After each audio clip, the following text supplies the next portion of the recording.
Encoder decoder শেষে আমাদেরকে এখন শিখতে হবে হাফ অ্যাডার এবং ফুল অ্যাডার। আমরা প্রথমেই হাফ অ্যাডারের সংজ্ঞাটা জেনে নিব। যে সমবায় বর্তনী 2 বিট যোগ করে যোগফল এবং ক্যারি আউটপুট দেয় তাকে হাফ অ্যাডার বলা হয়। এখানে আমরা একটা ট্রুথ টেবিল নিয়েছি, যেখানে আমরা এ, বি, এস এবং সি লিখেছি। এ আর বি হচ্ছে আমার দুইটা ইনপুট, এস মানে হচ্ছে সামের জন্য এস, ক্যারিয়ের জন্য সি। তো আমরা জানি যে দুইটার জন্য আমরা শেষের ঘরে 1 ঘর পর পর, তারপরের ঘরে 2 ঘর পর পর, ফুল অ্যাডারের সময় 3 ঘর থাকবে, তখন আমরা এর বাম পাশের ঘরে আমরা 4 ঘর পর পর চেঞ্জ করব। এখন আমরা যেটা করব, এই দুইটাকে আমরা বাইনারি যোগ করব। রিমেম্বার, আমরা কিন্তু লজিক্যাল যোগ বা বুলিয়ান যোগ করব না, বাইনারি যোগ। 0 0 যোগ করলে যোগফল হয় 0, ক্যারিতেও হয় 0। 0 এবং 1 যোগ করলে যোগফল 1, ক্যারিতে 0। 1 এবং 0 যোগ করলে যোগফল 1, ক্যারিতে 0। 1 এবং 1 যোগ করলে যোগফল 0, ক্যারিতে 1।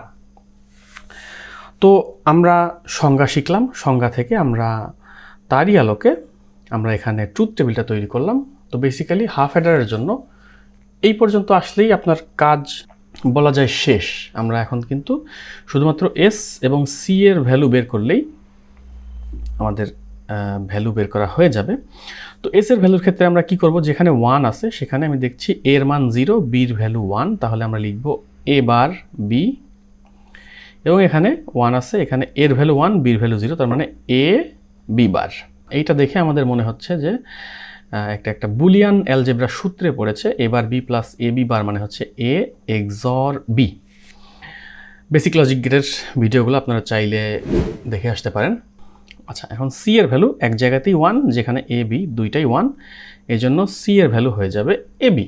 এখন আমরা সংজ্ঞা জানলাম, আমরা ট্রুথ টেবিল করলাম, আমরা ভ্যালু বের করলাম। এখন জাস্ট আমরা লজিক সার্কিটটা করলেই আমাদের কাজ হয়ে যাবে। তো লজিক সার্কিটটা করার জন্য আমি প্রথমে এইটার জন্য করছি। তো আমি প্রথমে নিব হচ্ছে এ, নিব একটা নিব হচ্ছে বি, এখান থেকে একটা নিচ্ছি এ, এখান থেকে একটা নিচ্ছি বি, এখান থেকে যেহেতু দুইটারই বার আছে আমি এখান থেকে একটা নিচ্ছি এ বার, থেকে একটা নিচ্ছি বি বার।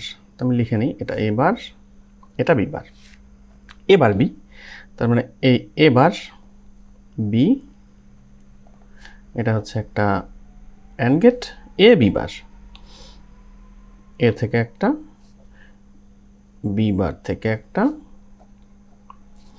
এই দুইটা যোগ করতে হবে বা এই দুইটা অর করতে হবে। আমি এই দুইটাকে যদি একটা অর গেটে কানেক্ট করি তাহলে আমি এস এর ভ্যালু পেয়ে যাব। সি এর ভ্যালু হচ্ছে এ বি, আমি এ থেকে একটা নিব,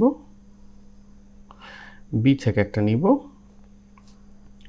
এইটাকে আর একটা অ্যান্ড গেটে দিলে এই হচ্ছে আমার সি এর ভ্যালু। তো আমি পাশেই আরেকটা করছি, এই এ বার বি প্লাস এ বি বার না লিখে আমি এ এক্সর বি দিয়েও করতে পারি, যেটা আরও অনেক বেশি সহজ হবে। তো আমি এ নিলাম, বি নিলাম, এই দুইটাকে একটা এক্সর গেটে কানেক্ট করলাম, এটা হয়ে গেল আমার এস। আর এখান থেকে এ আর বি থেকে একটা অ্যান্ড গেটে কানেক্ট করলে এটা হয়ে যাবে সি।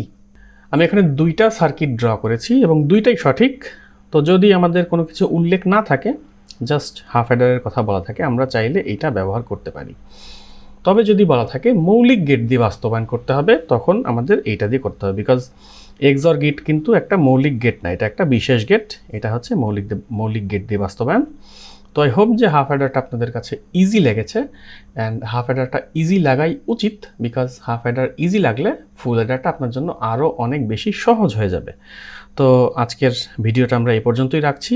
পরবর্তী ভিডিওতে ফুল অ্যাডার নিয়ে খুব শীঘ্রই দেখা হবে আপনাদের সঙ্গে।